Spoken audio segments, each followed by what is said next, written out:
कि बीती सदियों में हमने दुनिया को एक से बढ़कर एक बेहतरीन साइंटिस्ट, बेहतरीन टेक्नीशियंस, टेक्नोलॉजी एंटरप्राइज लीडर्स हमने दिए हैं।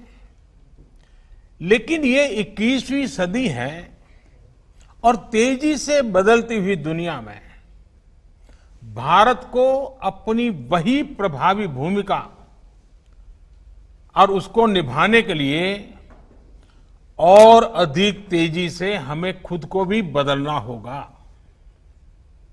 और इसी सोच के साथ अब देश में इनोवेशन के लिए, रिसर्च के लिए, डिजाइन के लिए, डेवलपमेंट के लिए, एंटरप्राइज के लिए जरूरी इकोसिस्टम तेजी से तैयार किया जा रहा है।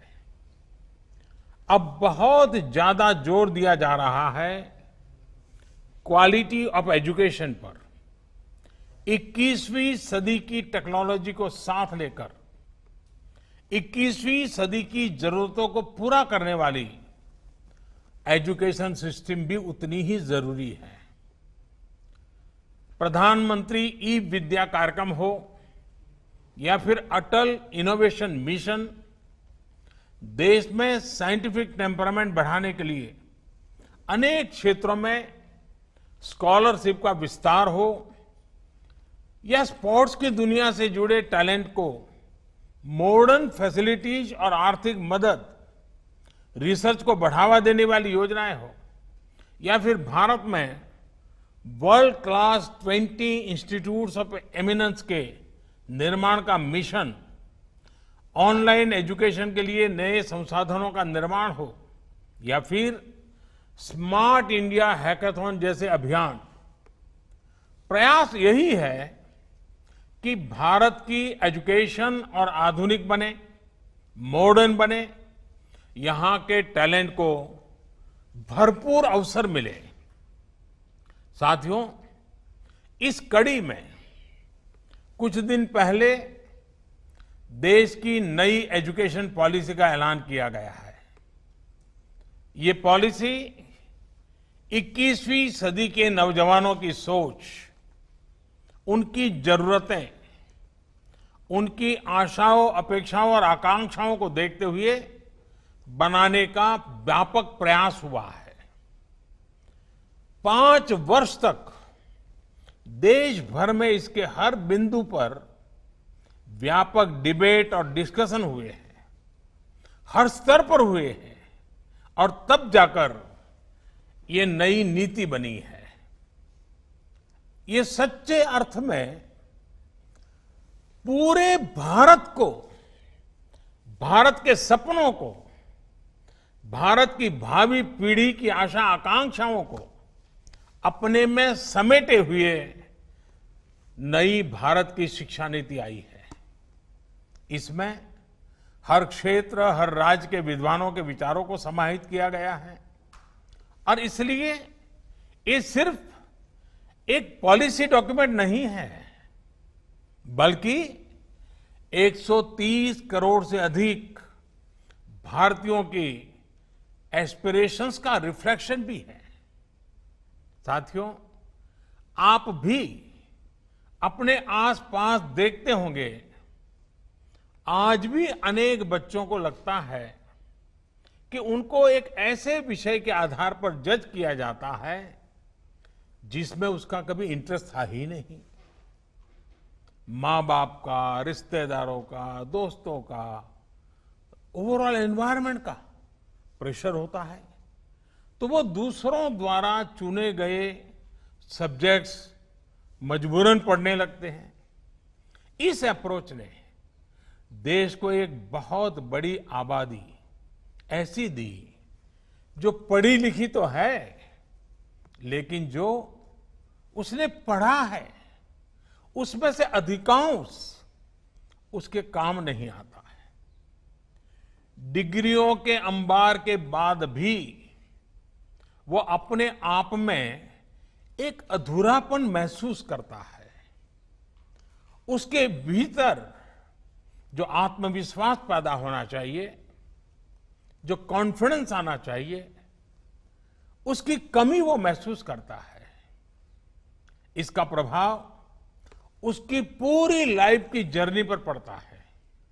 साथियों, नई एजुकेशन पॉलिसी के माध्यम से इसी अप्रोच को बदलने का प्रयास किया जा रहा है। पहले की कमियों को दूर किया जा रहा है। भारत की शिक्षा व्यवस्था में अब एक सिस्टमैटिक रिफॉर्म, शिक्षा का इंटेंट और कंटेंट दोनों को ट्रांसफॉर्म करने का प्रयास है। Friends, the 21st century is the era of knowledge. This is the time to increase focus on learning, research, innovation. And this is exactly what India's National Education Policy 2020 does. This policy wants to make your school, college and university experience fruitful, broad-based,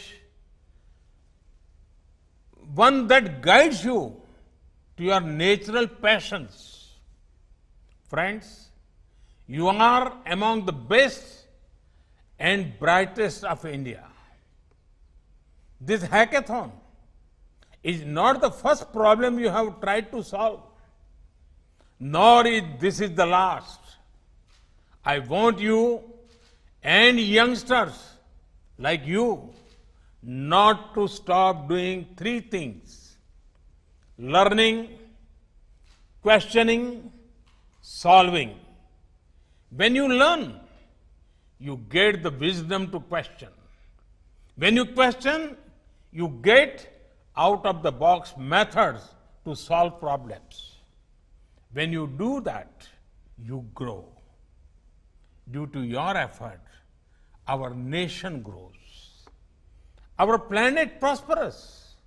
Friends, India's national education policy reflects these spirits. We are shifting from the burden of the school bag, which does not last beyond school, to the boon of learning, which helps for life. From simply memorizing to critical thinking. For years, the limitations of the system had an adverse effect on the lives of students. No longer. The national education policy reflects the aspirations of young India. It is not process-centric. It is people-centric and future-centric. Friends, among the most exciting things of the policy is the emphasis on interdisciplinary study.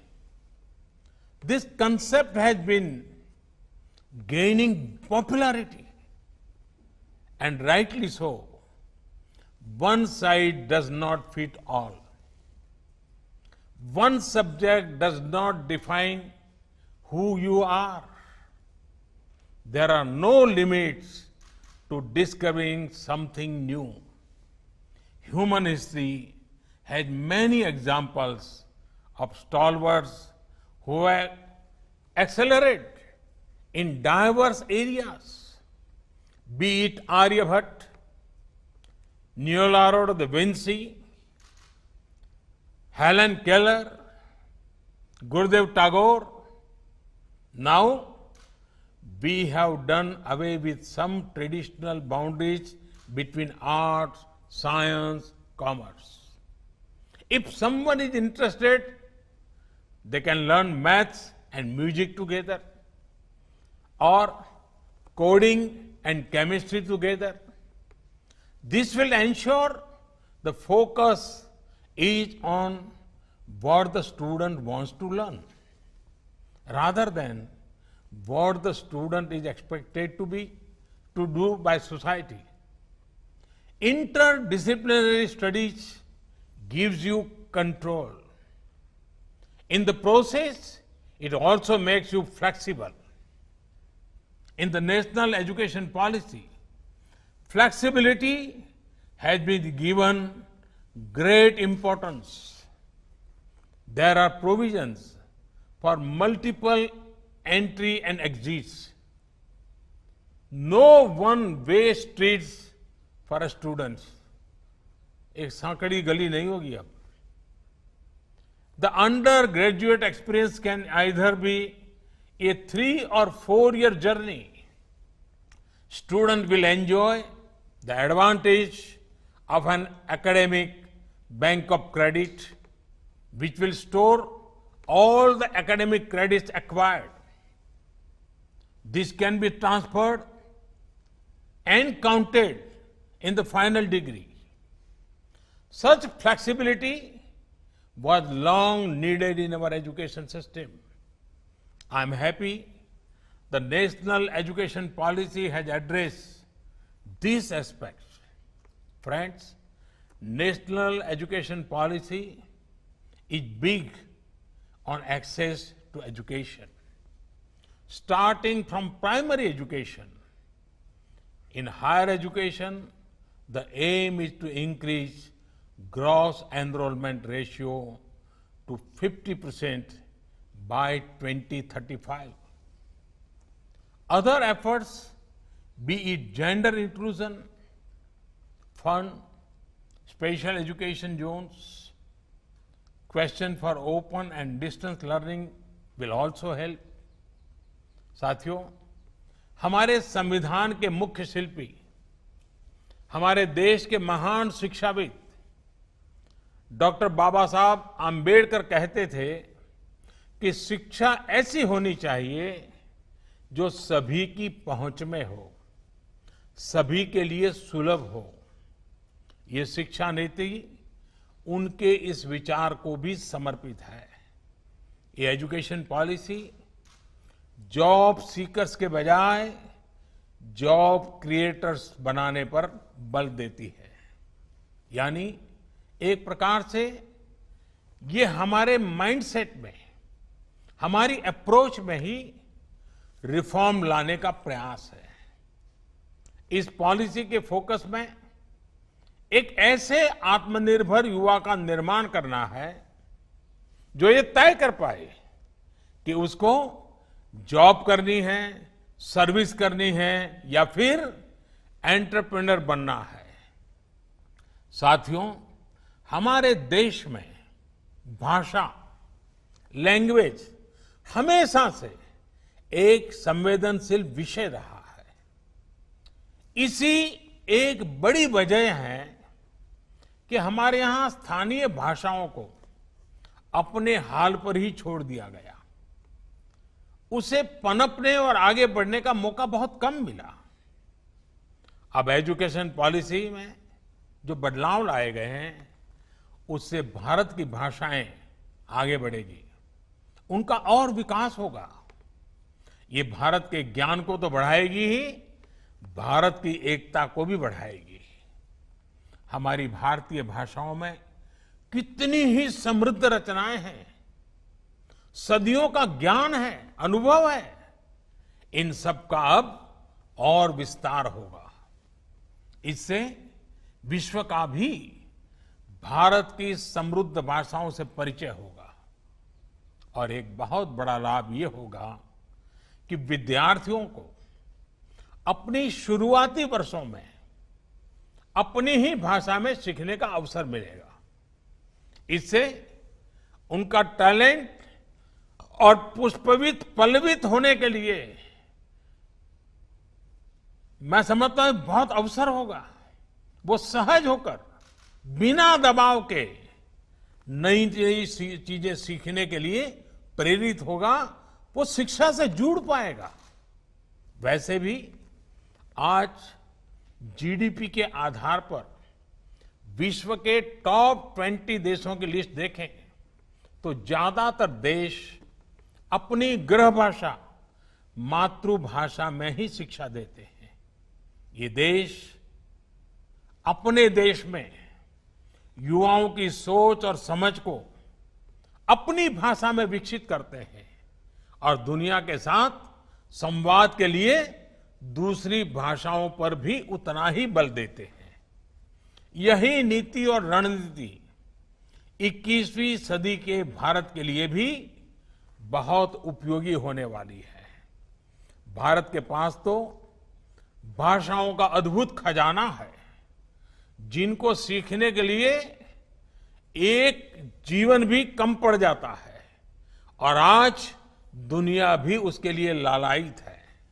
साथियों, नई शिक्षा नीति की एक और खास बात है, इसमें लोकल पर जितना फोकस है उतना ही उसको ग्लोबल के साथ इंटीग्रेट करने पर भी बल दिया गया है।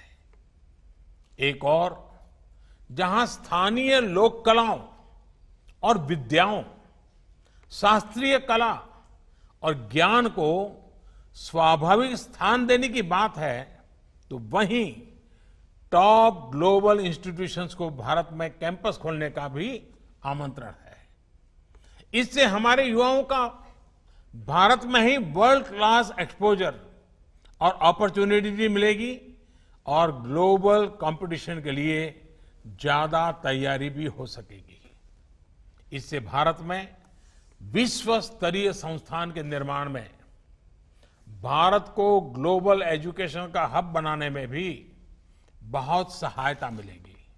साथियों, देश की युवा शक्ति पर मुझे हमेशा ही बहुत भरोसा रहा है। ये भरोसा क्यों है, ये देश के युवाओं ने बार बार साबित किया है। हाल ही में कोरोना से बचाव के लिए फेस शील्ड्स की डिमांड एकदम बढ़ गई थी। इस डिमांड को 3D प्रिंटिंग टेक्नोलॉजी के साथ पूरा करने के लिए बड़े पैमाने पर देश के युवा आगे आए। पीपीईज और मेडिकल डिवाइस के लिए जिस प्रकार देश के युवा इनोवेटर्स, युवा एंटरप्रेन्योर्स सामने आए हैं, उसकी चर्चा आज चारों तरफ है। आरोग्य सेतु ऐप के रूप में युवा डेवलपर्स ने कोविड की ट्रैकिंग के लिए एक बेहतरीन मीडियम देश को बहुत कम समय में तैयार करके दिया है। साथियों, आप सभी युवा आत्मनिर्भरता के लिए भारत की एस्पिरेशंस की ऊर्जा है। देश के गरीब को एक बेटर लाइफ देने के लिए, ईज ऑफ लिविंग के हमारे लक्ष्य को हासिल करने में आप सभी युवाओं की भूमिका बहुत अहम है। मेरा हमेशा से ये मानना रहा है कि देश के सामने आने वाली ऐसी कोई चुनौती नहीं है जिससे हमारा युवा टक्कर न ले सके, उसका समाधान न ढूंढ सके।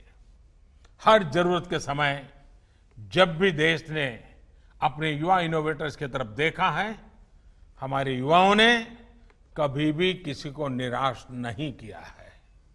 स्मार्ट इंडिया हैकाथॉन के माध्यम से भी बीते सालों में अद्भुत इनोवेशंस देश को मिले हैं। मुझे पूरा विश्वास है कि इस हैकाथॉन के बाद भी आप सभी युवा साथी देश की जरूरतों को समझते हुए देश को आत्मनिर्भर बनाने के लिए नए नए सॉल्यूशंस पर काम करते रहेंगे। एक बार फिर आप सभी को बहुत बहुत शुभकामनाएं देता हूं। बहुत बहुत धन्यवाद।